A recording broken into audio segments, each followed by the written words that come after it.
Assalamualaikum warahmatullahi wabarakatuh.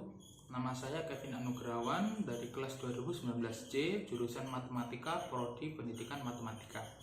NIM 190301740015. Video ini dibuat untuk memenuhi UTS mata kuliah Pendidikan Kewarganegaraan dengan dosen pengampu Henry Pandu Paksi. Soal yang pertama, apa itu nasionalisme dan mengapa kita harus punya semangat nasionalisme? Nasionalisme adalah suatu sikap politik dari masyarakat suatu bangsa yang mempunyai kesamaan kebudayaan dan wilayah serta kesamaan cita-cita dan tujuan. Dengan demikian, masyarakat suatu bangsa tersebut merasakan adanya kesetiaan yang mendalam terhadap bangsa itu sendiri dengan tidak memandang rendah derajat bangsa lain. Kita harus memiliki semangat nasionalisme karena sekarang di Indonesia rakyatnya kurang memiliki rasa nasionalisme yang berakibat banyak terjadi perpecahan di berbagai daerah, salah satunya perpecahan karena masalah agama.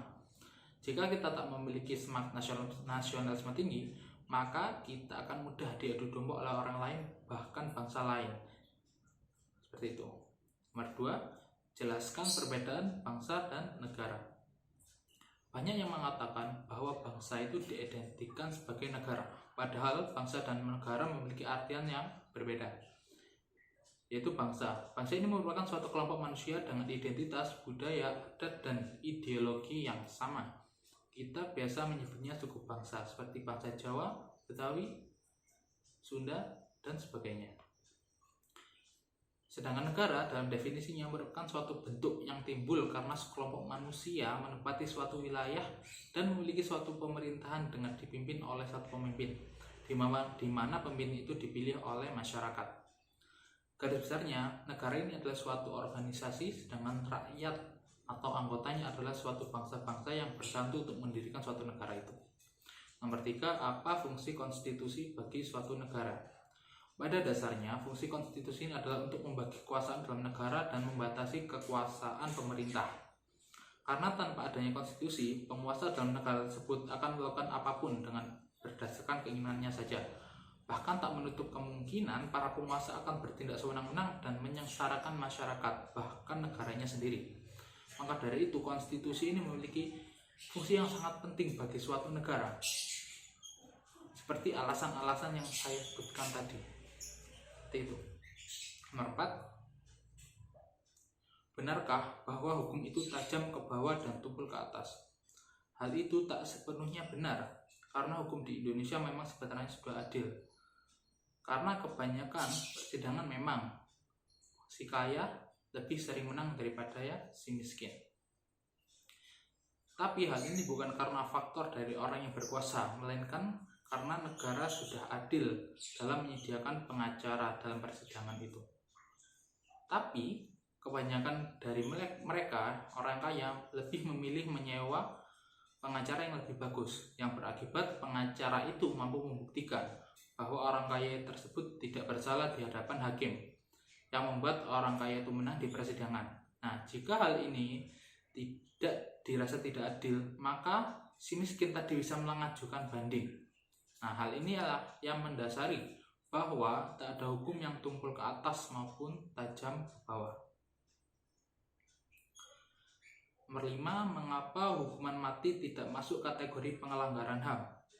Nah, hak asasi manusia adalah sebuah konsep hukum yang normatif yang menyatakan bahwa manusia memiliki hak yang melekat pada dirinya karena ia adalah seorang manusia.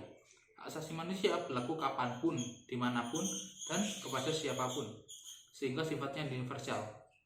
HAM pada prinsipnya tidak dapat dicabut. Hak asasi manusia juga tak dapat dibagi-bagi, saling berhubungan dan bergantung sama lain.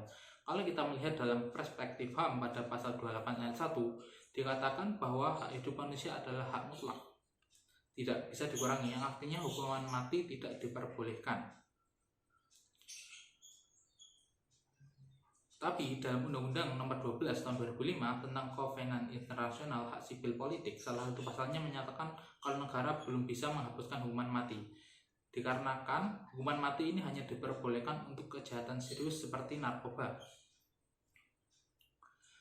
Narkotika atau narkoba ini merupakan pelanggaran HAM berat karena memiliki daya rusak terhadap generasi dan bangsa yang sangat tinggi. Indonesia menganut HAM yang bisa dibatasi oleh undang-undang, bukanlah HAM yang tanpa batas atau HAM liberal yang tanpa batas, di mana pembatasan berlaku semata-mata untuk melindungi HAM orang lain dan untuk menghormati orang lain. Para pengedar narkoba ini menyebabkan orang meninggal sekitar 50 orang setiap hari di Indonesia. Bahkan saat ini 4,2 juta warga Indonesia menjadi pengguna narkoba, dengan 1,2 juta diantaranya sudah tidak dapat disembuhkan. Karena itu, dengan memberikan hukuman bagi pelaku kejahatan narkoba, maka kita akan ikut menyelamatkan dan melindungi hak orang lain atau HAM orang lain agar tidak menjadi ketergantungan terhadap narkoba. Terima kasih. Wassalamualaikum warahmatullahi wabarakatuh.